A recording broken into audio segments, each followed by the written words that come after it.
Cuando pensamos en hombres lobo, lo primero que nos viene a la mente son criaturas nocturnas, mitad hombre y mitad bestia, condenadas a transformarse bajo la luna llena. Estas imágenes, alimentadas por el cine y la literatura, nos parecen pura fantasía, pero detrás de ellas se esconde un fenómeno real y mucho más inquietante: la licantropía clínica. Desde la antigüedad, las sociedades humanas han narrado historias de personas que creían transformarse en animales. Este tipo de relatos no se limitaban a lobos. En África, por ejemplo, se hablaba de hombres que se convertían en hienas o leopardos. En Asia, en tigres o zorros. Esta creencia generalizada se conoce como zoantropía, la convicción de transformarse en cualquier animal. La licantropía clínica es una variante particular, un trastorno psiquiátrico muy raro en el que la persona está convencida de haberse transformado o estar en proceso de transformarse en un lobo. Sus raíces se pierden en un cruce de mitología, medicina antigua y casos documentados que muestran cómo la mente puede moldear la percepción del propio cuerpo. Y aunque parezca increíble, en los registros médicos existen historias reales de individuos que afirmaban sentir colmillos crecer, notar cambios en su piel o incluso caminar en 4 patas, convencidos de que habían dejado de ser humanos. Así comienza nuestra exploración de este fenómeno, un viaje entre la frontera de la mente, el mito y la enfermedad. El fenómeno de la licantropía no siempre se entendió como una enfermedad. En la antigüedad clásica, filósofos y médicos ya mencionaban casos de personas que creían transformarse en lobos. Galeno y otros autores griegos describían la melancolía licántropa como un tipo de desequilibrio de los humores vinculado a la tristeza, el insomnio y las alucinaciones. En la mitología griega encontramos uno de los primeros relatos asociados, el del rey Licaón, castigado por Zeus y convertido en lobo tras intentar engañar al dios. Este mito no solo dio origen a la palabra licantropía, de licos, lobo, y antropos, hombre, sino que también cimentó la idea de que la transformación era un castigo divino por conductas inmorales. Con la llegada de la Edad Media, la visión cambió drásticamente. En una época dominada por la fe cristiana, quienes afirmaban transformarse en bestias eran vistos como posesos por el demonio, o como brujos que habían hecho pactos oscuros. Las persecuciones y juicios por brujería incluyeron testimonios de personas que aseguraban haber vagado en forma de lobo, devorado ganado o atacado a sus vecinos bajo esa condición.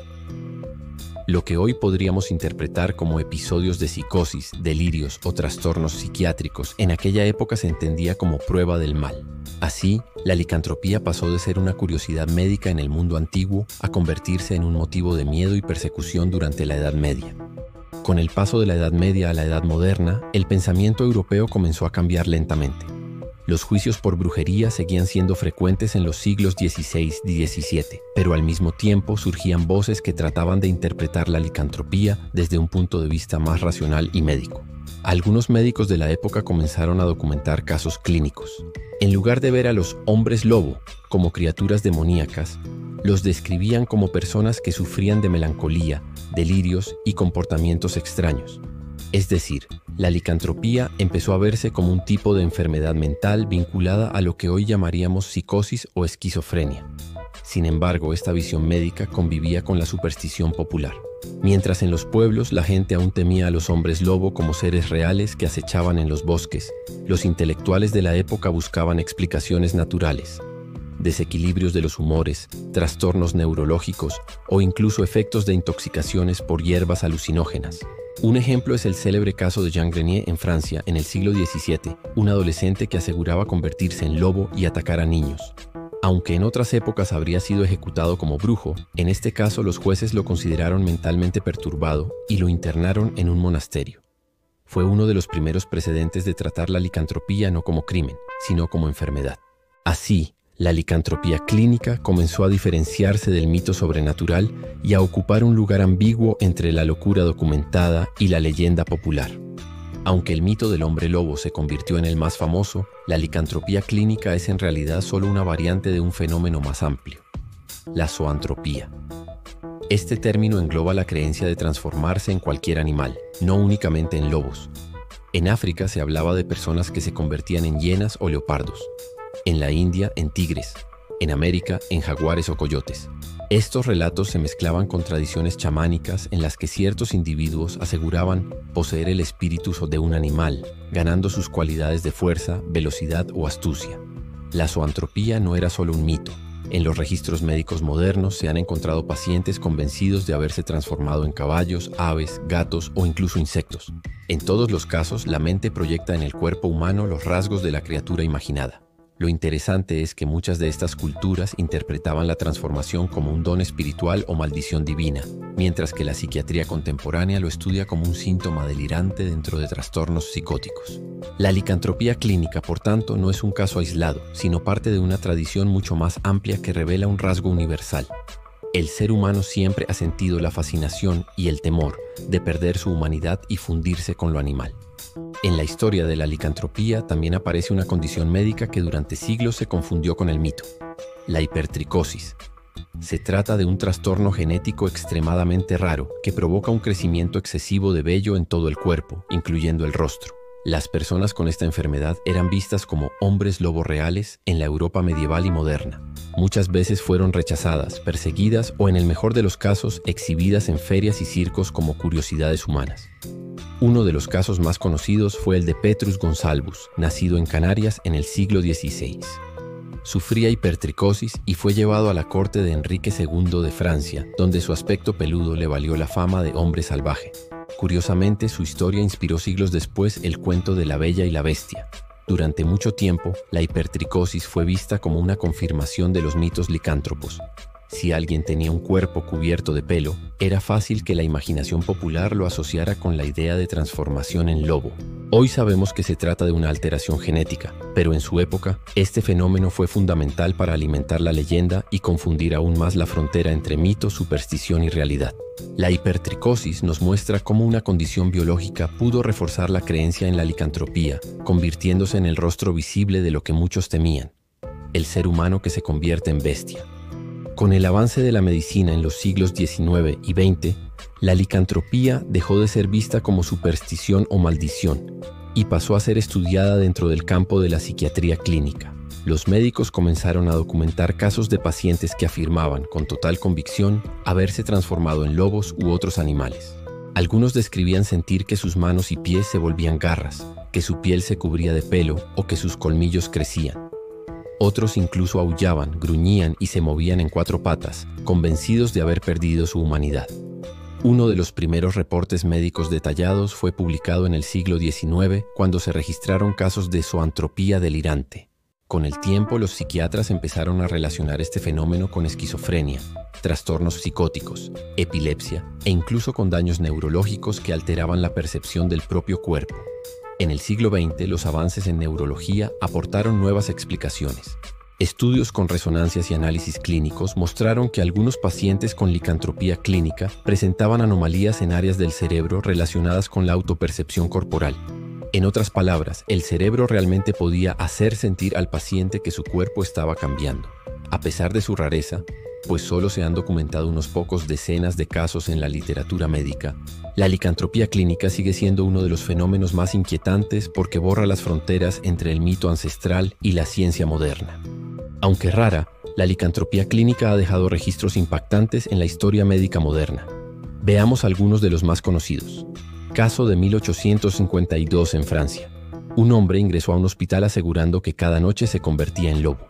Relataba sentir hambre insaciable de carne cruda y en episodios de crisis intentaba morder a los médicos. Su diagnóstico fue considerado un delirio de transformación animal. Caso de 1940 en Grecia. Un paciente creía ser un perro salvaje. Caminaba en cuatro patas, ladraba y atacaba objetos como si fueran presas. Lo interesante es que no tenía hipertricosis ni rasgos físicos que justificaran la asociación. Todo ocurría a nivel psicológico. Caso de 1985 en la India. Un joven de 28 años afirmaba transformarse en lobo durante las noches de luna llena. Los médicos documentaron que durante sus crisis gritaba, aullaba y se revolcaba en el suelo como un animal. Fue tratado con antipsicóticos, lo que redujo sus episodios. Caso de 1992 en España.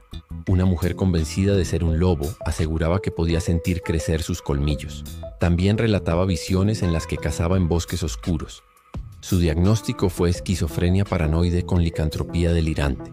Estos y otros casos muestran que, aunque los relatos de transformación son producto de la mente, la experiencia subjetiva de quienes la padecen es tan real que afecta su vida por completo. Lo inquietante es que muchos de estos pacientes no solo decían sentirse lobos, su comportamiento y movimientos imitaban con sorprendente precisión a un animal salvaje. La licantropía clínica, entonces, no es solo un mito que quedó en los libros de leyendas, es un fenómeno psicológico y neurológico que todavía asombra a la ciencia. La licantropía clínica no solo llamó la atención de médicos y psiquiatras, sino que también encontró un eco poderoso en la cultura popular. El mito del hombre lobo, reforzado por siglos de superstición, se convirtió en un símbolo universal del lado salvaje del ser humano. En la literatura gótica del siglo XIX, autores como Sabine Baring-Gould y otros folcloristas recopilaron historias de hombres que se transformaban en bestias bajo la luna llena, fusionando lo legendario con las primeras descripciones médicas. Pero fue en el cine del siglo XX cuando el hombre lobo alcanzó una fama global. Películas como The Wolfman, 1941, cimentaron la idea del humano atormentado que, contra su voluntad, se convierte en un monstruo nocturno. Esta figura encajaba perfectamente con los relatos clínicos de pacientes que aseguraban perderse a sí mismos y convertirse en otra criatura. La cultura pop también asoció la licantropía con el deseo reprimido, la rabia incontrolable y el miedo a lo que la mente puede ocultar. En cómics, novelas y series, la transformación en lobo funciona como metáfora de la lucha interna entre la razón y los instintos. Incluso la música y la moda han tomado inspiración de esta dualidad. El hombre lobo se volvió símbolo del animal interior que todos llevamos, y en la psiquiatría moderna esa metáfora conecta con la licantropía clínica, un recordatorio de que a veces la mente puede convencernos de realidades tan intensas como los propios mitos. Así, el círculo se completa, de leyenda medieval a enfermedad psiquiátrica, y de ahí a un monstruo inmortalizado en el arte y la cultura. La licantropía, a lo largo de la historia, ha sido un espejo de nuestros miedos más profundos. Desde las leyendas medievales de hombres que vagaban por los bosques bajo la luna llena, hasta los casos clínicos de pacientes convencidos de transformarse en bestias, el mito nunca ha dejado de evolucionar. La relación con la zoantropía nos muestra que no solo el lobo ha sido protagonista. El ser humano ha proyectado su lado animal en múltiples formas, y la hipertricosis, con su extraña manifestación física, nos recuerda cómo la biología pudo dar rostro a lo que antes solo vivía en el imaginario. Hoy la ciencia lo estudia como un fenómeno raro y fascinante, pero la frontera entre mito y realidad sigue siendo difusa. Porque aunque los médicos nos digan que todo ocurre en la mente, la intensidad de la experiencia de quienes lo padecen nos deja con una inquietante pregunta. ¿Y si, en lo más profundo de nosotros, aún late ese instinto salvaje que intentamos negar? Te agradezco por acompañarme en este recorrido por la historia de la licantropía clínica. Si te gustó este video, no olvides darle like, suscribirte y activar la campanita para no perderte los próximos episodios. Hasta la próxima. Y recuerda, cuando escuches un aullido en la noche, tal vez no sea solo un mito,